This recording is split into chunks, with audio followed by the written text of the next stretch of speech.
Hey, good evening, everyone. Happy Wednesday. I hope you had a great day. I had actually planned to already be in bed by now, but I'm up late because this is a busy time of year. I've been talking about this a lot, that a lot of people are reaching out and ready to get healthy, whether it's ready to start their journey for the first time, whether it's ready to pick it back up where they left off. All kinds of, I'm getting all kinds of calls left and right, all kinds of Facebook messages, all kinds of text messages of help. I'm starting to feel it through the holidays, and either one of two options: either help me right now, I don't want to wait until after the holidays to get started, which actually it's been a lot of people that's saying that, and then some people who are of course saying help, I need help, and I'm figuring out what I'm going to do because I'm going to be ready to start with something January 1, and you're what I want to do because I know that what you do gives predictable transformation. So, my evenings where I've said I'm going to go to bed earlier, I don't, because I end up helping people get healthy, and that's what I'm doing. So, but it's really important.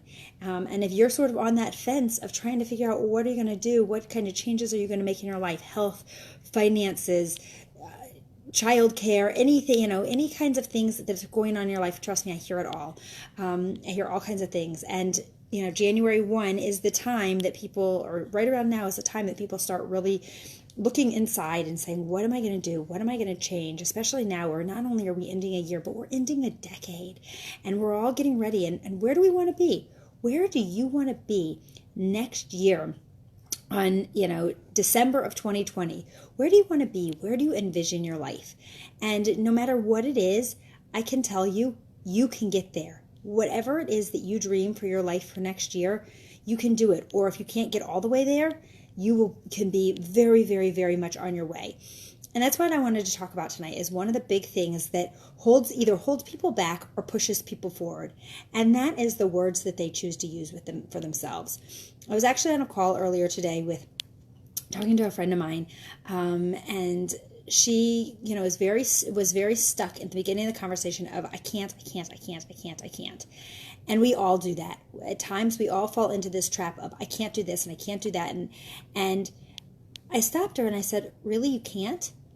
And not in a nasty way, but just, you can't do it. And she said, she thought about it and she said, well, I'm choosing not to do it right now. And I said, okay, that's a difference.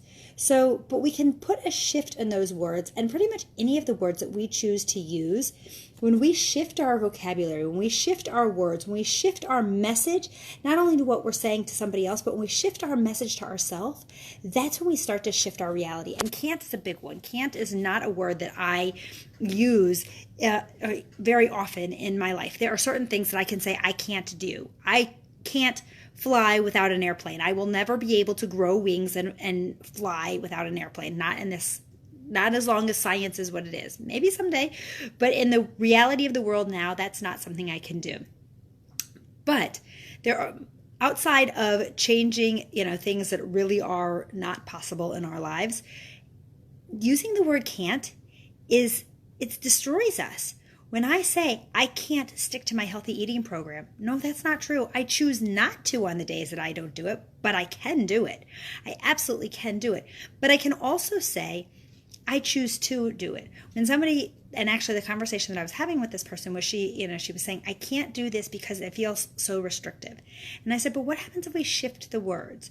What happens if we change the words? And instead of feeling like you can't do it because it's so restrictive, what if you change your words of, I'm choosing not to eat X, Y, or Z today because it doesn't fit, it doesn't serve my life right now. It doesn't serve where I'm going right now. I said, if you shift those words, all of a sudden, it doesn't feel restrictive when you say you're not going to have chocolate cake today. It's not you can't have chocolate cake today. It's you're choosing not to have it today. Maybe you're going to have it tomorrow. I'm going to have it tomorrow. I'm just not going to have it today. Because today it doesn't serve the goals that I'm looking to achieve. Same thing with spending. A lot of people that I talk to, I can't do X, Y, and Z because I can't afford it. I can't spend. I'm choosing not to spend. Or I'm choosing not to, break my budget on certain things. That's a healthier way to, if you're trying to get yourself out of debt, and that's a big, big, big thing that I work with people on, is helping them get out of debt. Before I was a health and wellness coach, I was actually a frugal blogger, and I worked with people and helped them pull their finances together and figure out how to get out of debt. So that, it all ties together with what I do now. Now it's physical health and wellness, but before it was financial. And the truth is, I help people with healthy body, healthy mind, healthy finances, all those things combined. So when somebody says to me, I can't get out of debt, no, you're choosing not to. You're choosing to buy things that you may or may not need. You're choosing to buy things that may not be a necessity. Let's reevaluate those things. Everything comes down to a choice. And when you shift your words to I'm choosing to do this, or, sometimes also the have to, I have to do this, that feels really negative. And that feels like a burden, at least for me, when somebody says you have to do this. No, but if you shift it and say, I get to do this, that's a whole nother change of perspective. That's a whole nother set of words that when we change that, when we shift our mindset, just those from the negative connotation to the positive connotation, you're saying the same thing, but you're saying it in a different way. And when you start to say it in a different way, it lifts that burden off of your shoulders. So one of the things that I actually am doing, so last year, those of you who have been following me for over a year, know that last year my family went on an amazing vacation over winter vacation. We were gone for 2 weeks. We were in Florida part of the time. We were on a cruise, and then we were back in Florida. And I actually lost weight on a 2-week trip that included a 7-day cruise. And I have people call me all the time. What did you do? What did you do? What did you do? I need your tips for my trip. And what I did was I made a plan. And I made a really solid plan because I knew that if I went away for 2 weeks, including a 7-day cruise, and if I didn't have a solid plan, I was going to come home having gained weight. And I'm getting ready to do the same thing. We're not going on a cruise this year, but if you have been following me at all, I'm taking my 3 kids back to Disney. My husband is going to Israel for our nephew's wedding, and while he's in Israel, I'm taking the kids back to Disney. I'm not sure who has the better side to this. I think my kids would argue that we have the better end of the deal here, that we get to go back to Disney for 12 days. But I know that going to Disney for 12 days, if I'm not careful, I could come home gaining 5 plus pounds, very, very possibly. And we go there carefully. You'll see when we pack. We pack up a cooler. We take all of our own food. We take all of our own snacks. We take almost all of our own stuff. A, for health purposes, and B, for cost. So if you ever want to go to Disney on a budget, let me know. I can help you do that. I've become the master at doing that, and living through that week. But I know that with the snacks and the stuff that I take for my kids, especially since I'm going to be the only adult there, and as much as I love it, and I know that being there for 12 days with my children in the busiest time of the year at Disney, I already know that that's going to be stressful. As level-headed as I am going into this trip, and as planned out as it is, and as comfortable as it is us going there, because this is our 3rd trip there in less than a year. So we've got it. We know our routine. We've got it all down and pat, and I feel really good about it. But I also know that it's going to be stressful. I know that my kids are going to be tired. I know that they're going to be cranky at the end of the day. I know that, as we go on, they're going to be cranky in the mornings. And as the only parent going there, it worries me just a bit.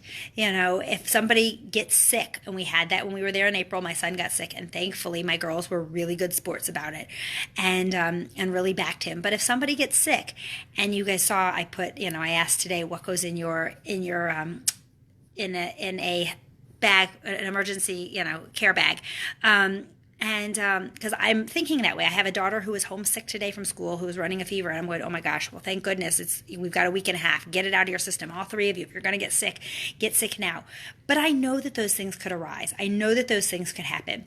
And I know what that does to my stress level when I'm the only parent. And what happens? My old bad habits can rear their ugly heads, and I turn to food. And I know that. So before going on to this trip, I need to set myself up for success, because I don't want that to happen. I don't want to put my kids to bed at night and be like, and go for the food because I just need something to settle me down. So what am I doing? I've got a plan, and I've actually already told my kids what my plan is. And here's the plan. I'm going to tell all of you guys this, and I'll show you while I'm there what I'm doing. So what we're doing is I always, like I said, we take down a cooler full of food, our proteins, we grill chicken and we freeze it, and turkey, and we freeze it, and I take it all down in a cooler, and hard-boiled eggs and egg muffins and all kinds of stuff, whatever I can prepare from here, and we take it down in a cooler, and then we order a bunch of other stuff from Instacart, and it's delivered right to our hotel, and it's wonderful. It's perfect. Our produce is delivered there. Our dairy, almond milk, and our eggs, regular eggs, hard-boiled eggs, come from here. We have a kitchen in the first week that we're there, and cottage cheese and all the stuff that we need there, and that'll all be delivered, and snacks, and this time, so when we all go as a family, I buy big bags of snacks and we get Ziploc bags and we just divvy them up. But I know that if there's a big bag of pretzels or if there's a big bag of whatever sitting there, I'm going to eat it. That's just the reality. I won't have the willpower. I cannot rely on willpower. And if you watched our video the other night, we talk about the difference between willpower, why you need all three: willpower, why power, and what power. I know my willpower will not last the 12 days while we're there. It just isn't going to happen. I know myself well enough. I don't have that kind of willpower. Really, honestly, not many of us do. And so what I've already said is I'm not buying big bags of anything to divvy it up. I'm ordering only individual packages of everything. And when we get there, when it's delivered, I'm taking a Sharpie with me and I'm writing each kid's name. I'm divvying it up and I'm writing the kids' names on each of their things and I'm making them a bag. Elliot will get his bag, Madeline will get her bag, Emma will get her bag, and it'll be divvied up for everything that they need for the 12 days that we're there. So then, first of all, it makes it convenience-wise when we go to pack lunches the next day or the night before, whenever we go to pack lunches and dinners and snacks, I can hand them their big Ziploc bags with all of their stuff in it. They can pull from it, pick what they want to take to the park that day, but I won't touch the stuff if I know it's been divvied up to them, if it's their stuff. If it's sitting on the shelf with nobody's name on it, it's all fair game in my world.